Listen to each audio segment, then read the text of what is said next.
The first decline happened at Tiffany's. "Sir, your card's been declined," the cashier said, her tone soft but rehearsed, the way people speak when they know they're about to embarrass someone.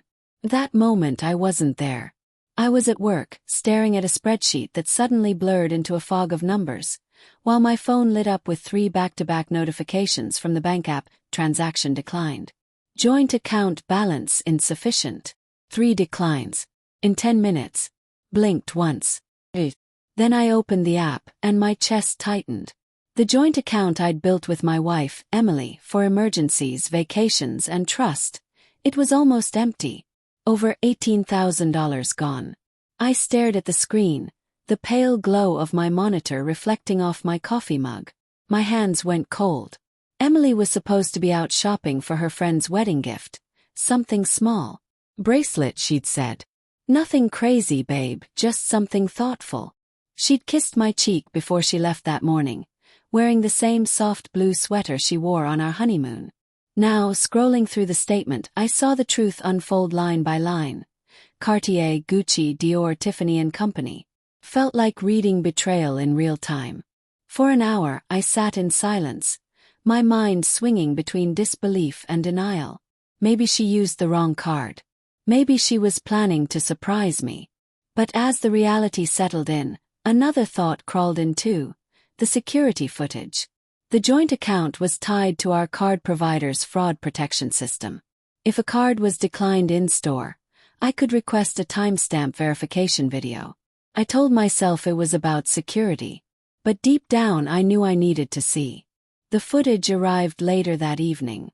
I watched it in my car, parked in front of our house, engine idling, rain tapping against the windshield like nervous fingers.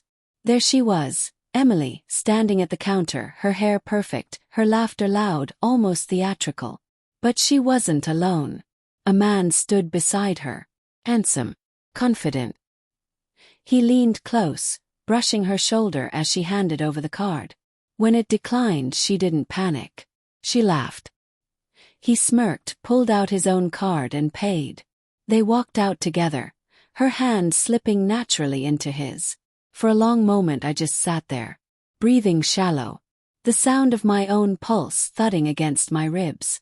I'd imagined betrayal before. Angry, messy, loud. But this was elegant deceit.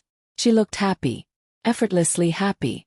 When I finally stepped out of the car, my knees felt weak. The porch light was on. She was home.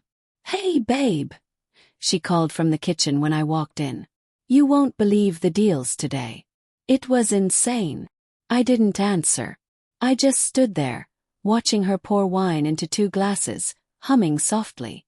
That same humming she did when she was trying to act normal. She looked up. "What's wrong?"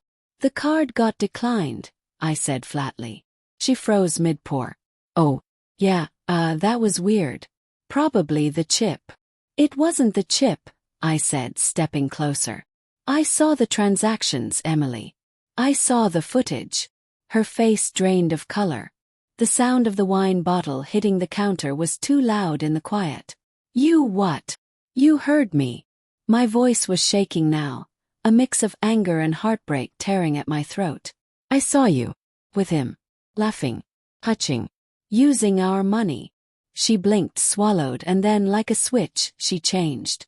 Her voice softened, almost pleading. "It's not what it looked like, okay? I can explain." I let out a bitter laugh. "You always can." The silence between us felt like a living thing. Heavy, breathing, pressing against the walls. She moved closer, tears glistening in her eyes. "It wasn't supposed to go that far," she whispered.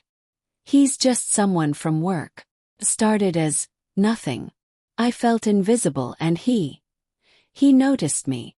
And so you drained our account." Snap. "You used our savings to feel noticed." She flinched. "I just wanted to feel alive again." That sentence broke something in me.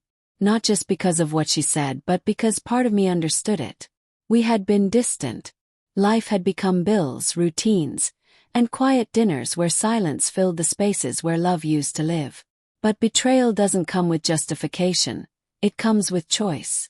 "I loved you," I said, my voice cracking. Even when it was hard.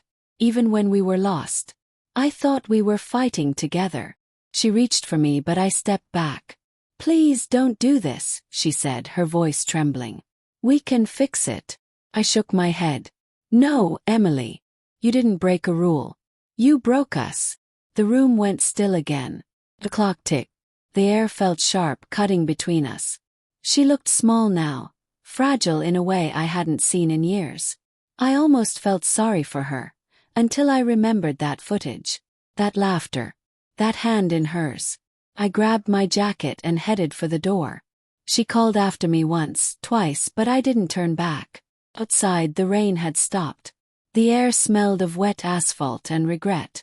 I walked to the car, opened the door, and sat behind the wheel, gripping it like a lifeline. Through the living room window, I could see her sink onto the couch, her hands over her face. The phone buzzed. A new notification. Unauthorized withdrawal reversed. Joint account refunded. I'd already called the bank. I closed everything. Joint cards, online access, savings transfers. Emily didn't know yet. She'd find out tomorrow when she tried to use it again. I sat there for a long time, the engine off, headlights dimmed, just breathing. Love doesn't die in explosions. It dies in quiet moments, the ones where trust fades faster than words can repair. As I finally pulled away from the house, a strange calm filled me. Not anger, not revenge, just release. She wanted freedom. She got it. And for the first time in years, so did I.